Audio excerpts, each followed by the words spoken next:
Bienvenido de nuevo al curso Ecología de la licenciatura en Biología del campus del CCBA.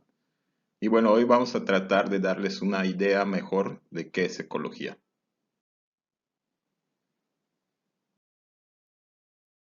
En esta presentación pues vamos a ver la clásica definición, vamos a consultar Wikipedia, pero es un poco difícil entender qué es ecología solamente con la definición.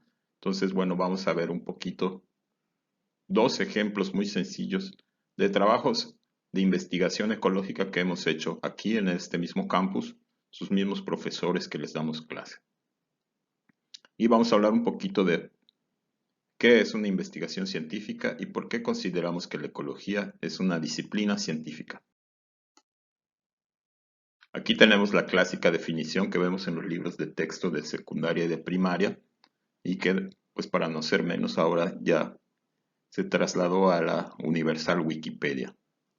Entonces es la rama que estudia las relaciones entre los seres vivos y además con su entorno y bla, bla, bla, bla, bla, bla. Lo que vemos es que es una rama de la biología y la biología es una ciencia. Entonces, la ecología es una disciplina científica, es una disciplina de investigación. La investigación ecológica busca responder preguntas sobre los seres vivos en cuanto a entes que están en su hábitat natural, ya sea su hábitat histórico evolutivo o un nuevo hábitat al que hayan sido recientemente introducidos en el que puedan ser más o menos exitosos. Entonces, como toda investigación científica, consiste en responder preguntas mediante el planteamiento de experimentos u observaciones sistemáticas.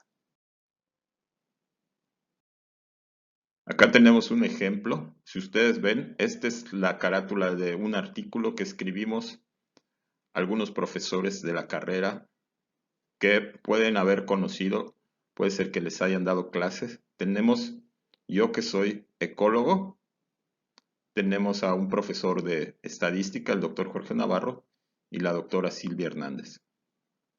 No, perdón. Este es del doctor Jorge Navarro, el doctor Carlos Cervera y un servidor. Todos somos profesores de la licenciatura en Biología de la Universidad Autónoma de Yucatán. Aquí la pregunta que tratamos de responder con este artículo es ¿qué factores determinan la cobertura?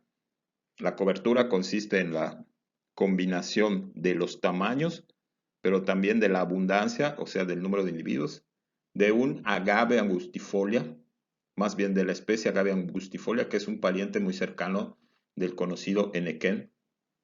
Agave angustifolia es totalmente silvestre. El henequén se supone que el producto de la domesticación de Agave angustifolia. Entonces, lo primero que hicimos fue elegir dos sitios de estudio en la costa, uno que se llama San Benito y el otro Chuburná, y clasificamos a los organismos, en este caso a los agaves, por categorías de tamaño. Acá tenemos cuáles son las categorías de tamaño. 1 son los tamaños más pequeñitos y 6 son los tamaños más grandes. Eso de acuerdo al diámetro de la copa. ¿Cómo establecimos estas clases de tamaño? Bueno, pues nos basamos en otros estudios hechos anteriormente con la misma especie o con especies parecidas en otras partes del país, de tal forma que nuestro estudio se pueda comparar con aquellos. Una cosa muy importante en las poblaciones es su estructura por tamaños, es decir, la proporción o porcentaje que hay en cada grupo de tamaño. Vemos, por ejemplo, que en San Benito hay muchos individuos de la categoría 2, es decir, más o menos pequeños. Esto quiere decir que la población está creciendo porque está produciendo individuos pequeñitos, ¿sí? El tamaño 1, que son los más pequeñitos, es escaso en ambos sitios porque normalmente en las plantas y en otros organismos los recién nacidos crecen muy rápido o se mueren, tienen un alto índice de mortalidad. Entonces, en un momento determinado podemos observar muy pocos individuos de la clase más pequeña. Esto es porque rápidamente pasan a la siguiente clase o se mueren. Por el contrario, en Chuburná lo que vemos es que predomina la categoría 3, que es un tamaño intermedio. Eso quiere decir que no está produciendo tantos nuevos individuos, aunque tampoco es alarmante porque la proporción de individuos pequeños en la categoría 2 también es bastante alta. Entonces se está produciendo menos juveniles o menos plántulas que en San Benito, pero también está creciendo. Bueno, puede ser que esta población esté creciendo, no lo sabemos, pero por lo menos sí están produciendo nuevas plántulas. Y tenemos que en San Benito hay individuos mayores. Esta categoría, la categoría 6, son individuos mayores a unos 50 metros de estatura o 150 centímetros. Perdón, no de estatura, de diámetro de la copa. Quiere decir que hay muchos adultos maduros. Otra medida muy importante es la distancia mínima entre individuos de la misma especie. Y vemos que los individuos más pequeños, los de las categorías 1 y 2, normalmente están más cerca de otros individuos de su misma especie que los de las categorías 4 y 5, por ejemplo. Esto sucede porque estas plántulas normalmente se producen cerca de la planta madre. Entonces, si observamos plantas pequeñas o más o menos pequeñas vivas, lo más probable es que permanezcan vivas porque están cerca de la protección que les puede proporcionar la planta madre. Otra característica de esta planta es que se reproduce de manera clonal, es decir, a partir de sus raíces, bueno, no de sus raíces, de un tallo especializado subterráneo que se llama rizoma. A partir del rizoma crecen nuevos individuos y esos nuevos individuos pequeños normalmente crecen a menos de 1 metro de la planta madre. Por otra parte, las plantas adultas empiezan a competir entre sí, las plantas muy grandes, y algunas pueden llegar a morirse. Sin embargo, al ya ser suficientemente grandes como para tener reservas de recursos, estas plantas pueden perfectamente sobrevivir y de hecho crecen mucho mejor cuando ya no cuentan con la sombra y la competencia de otros individuos. Por último, vemos que los individuos muy grandes tienen distancias. Esta es la variación entre las distancias, bueno, no es la máxima, pero es la variación. Vemos que hay una gran variación.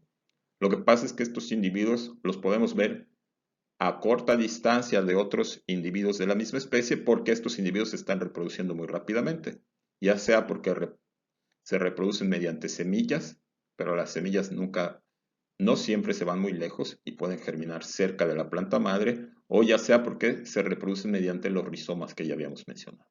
Y como estas plantas se reproducen más y llevan más tiempo reproduciéndose, es poco probable que veamos una planta muy grande y por lo tanto muy vieja, totalmente alejada de otros individuos de la misma especie.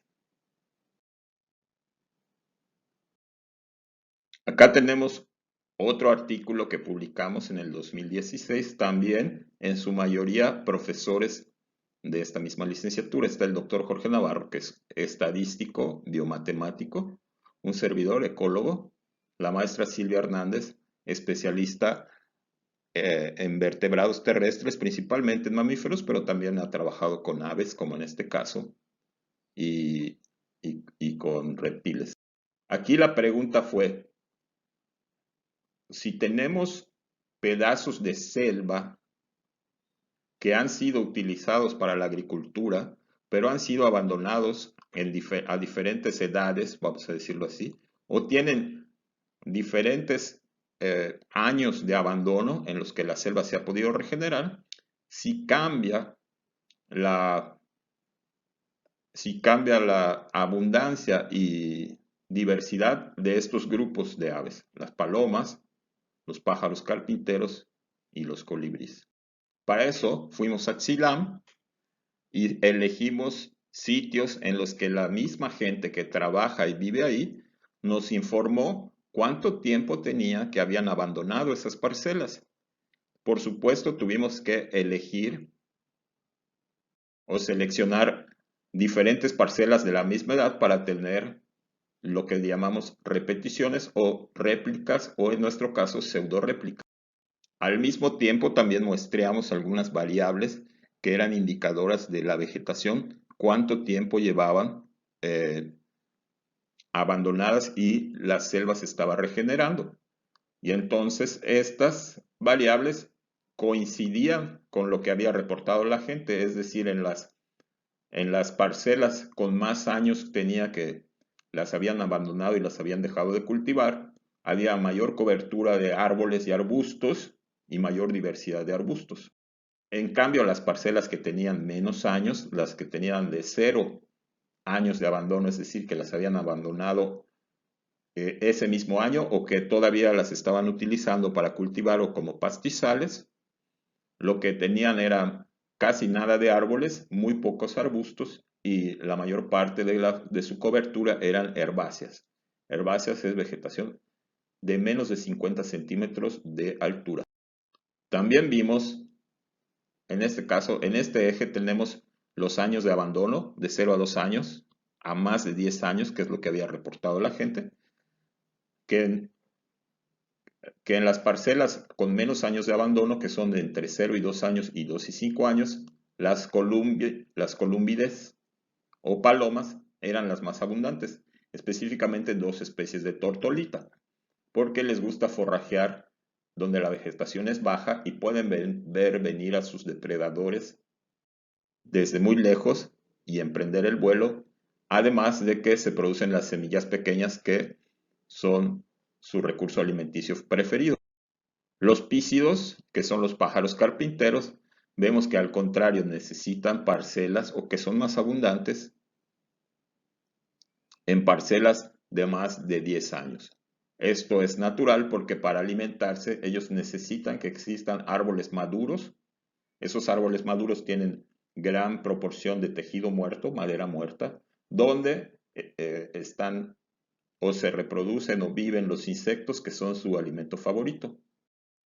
También los troquíleos, que son los colibríes, también vemos que son más abundantes en las parcelas de más de 10 años. Esto es porque los colibríes, al contrario que las palomas, prefieren forrajear en lugares donde hay arbustos y árboles densamente, o sea, con una cobertura bastante densa, de tal forma que les sea más difícil a sus depredadores atacarlos, ya que el colibrí es un ave muy pequeña que maniobra muy bien en el aire y sus principales depredadores pues no son animales terrestres, sino son otras aves.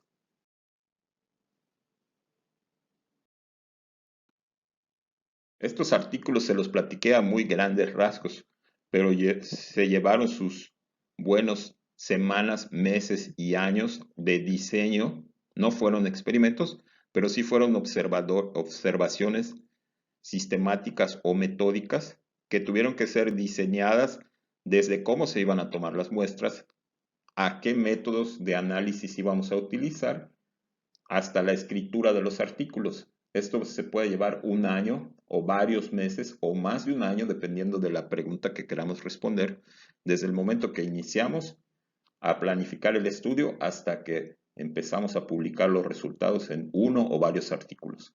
El trabajo científico ecológico y en general todo el trabajo científico no es solo para los genios como sale en las películas y en las series cómicas. En el trabajo ecológico se puede utilizar equipo muy sofisticado como laboratorios de biología molecular y equipos para medir las emisiones de gases, ya sea de oxígeno, de dióxido de carbono, o para analizar el suelo o los tejidos de los animales y plantas, como equipo muy básico que son cámaras fotográficas, que incluso pueden ser cámaras fotográficas compactas, bastante económicas, cintas métricas, termómetros ambientales, libretas de campo, lápices, etcétera. Lo que sí, ya sea que uno utilice equipo muy sofisticado o equipo muy básico, hay que leer muchísimo y hay que entender lo que se lee, porque no podemos tener una idea de cómo plantear un trabajo científico si no conocemos la teoría de la ciencia en la que queremos incursionar. Entonces, primero tenemos que tener una cultura básica de la teoría ecológica y la teoría biológica en general, y luego meternos a la literatura especializada en los temas.